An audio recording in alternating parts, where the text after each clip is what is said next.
உங்கள் கனவை சொல்லுங்கள். இதான் எனக்கு ரொம்ப பிடிக்கும். உங்கள் கனவை சொல்லுங்கள். சொல்லிடலாமா? ரெடியா? அதுல என்ன பண்ணுங்க, அந்த வெப்சைட்டுக்குள்ள போங்க. நீங்க மட்டும் இல்ல, நம்ம இளைஞர்கள் எல்லாத்தையும் சொல்லி உள்ள போயிட்டு உங்களுக்கு என்னென்ன மனசுல தோண்டுதோ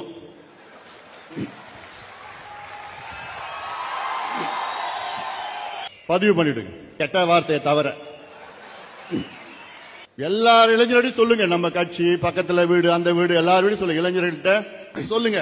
ஸ்டாலின் அவர்கள் தான் கேட்டாரு, உங்கள் கனவை சொல்லுங்கள். என்னன்னு பதிவு பண்ணோம். அப்பா ஸ்டாலின் அவர்களே, என் கனவு தமிழ்நாட்டில் ஒரு சொட்டு சாராயம் கூட இருக்காது, இருக்கக்கூடாது. அத்தனை டாஸ்மாக் கடையை மூடுவீங்களா அப்பா ஸ்டாலின் அவர்களே? அப்பா ஸ்டாலின் அவர்களே, எங்க ஊர்ல தெரு தெருவா கஞ்சா விற்கிறாங்க, கல்லூரி வாசல்ல கஞ்சா விற்கிறாங்க, பள்ளிக்கூட வாசல்ல கஞ்சா விற்கிறாங்க.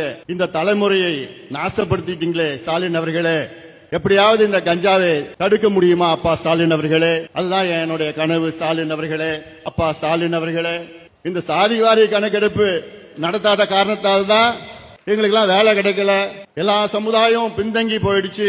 மற்ற மாநிலங்கள்ல கணக்கெடுப்பு நடத்தி அங்க இடஒதுக்கீடு அதிகப்படுத்திட்டாங்க, வேலை கொடுத்துட்டாங்க, கடன் கொடுத்துட்டாங்க, வீடு கட்டி கொடுத்திருக்கிறாங்க, சமூக நலத்திட்டம் கொடுத்திருக்கிறாங்க, படிப்பு கொடுத்திருக்கிறாங்க, எல்லாம் கொடுத்து அங்க வளர்ச்சி பெற்றுட்டு இருக்கிறாங்க.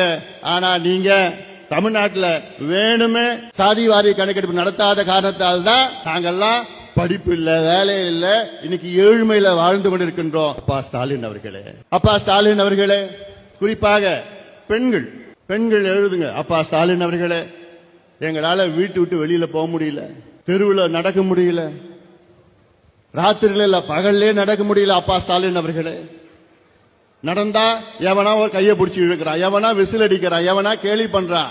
என்னன்னு பார்த்தா ஒரு பக்கம் குடிச்சிட்டு வந்து இன்னொரு பக்கம் கஞ்சா, போதை, அபின், காக்கேன், ஹெராவின் போதை பொருட்கள் போட்டு எங்களை மானபங்கம் செய்யறாங்க, பாலியல் வன்கொடுமை செய்யறாங்க.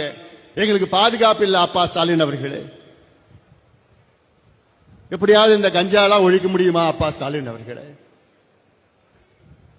அடுத்தது அப்பா ஸ்டாலின் அவர்களே, எல்லா துறையிலும் ஊழல் நடந்திருக்குது அப்பா ஸ்டாலின் அவர்களே. சொல்றாங்க 6 லட்சம் கோடி ஊழல் நடந்திருக்கு தமிழ்நாட்டில் அப்பா ஸ்டாலின் அவர்களே. அது உங்களுக்கு தெரியாதா அப்பா ஸ்டாலின் அவர்களே? இதெல்லாம் நான் சொல்ல நினைச்சுக்காதீங்க. இது உங்களை போன்ற இளைஞர்கள் உங்க மனசுல இருக்கிறது தான் நான் சொல்றேன். இது பதிவு பண்ணுங்க, எல்லாம் பதிவு பண்ணுங்க.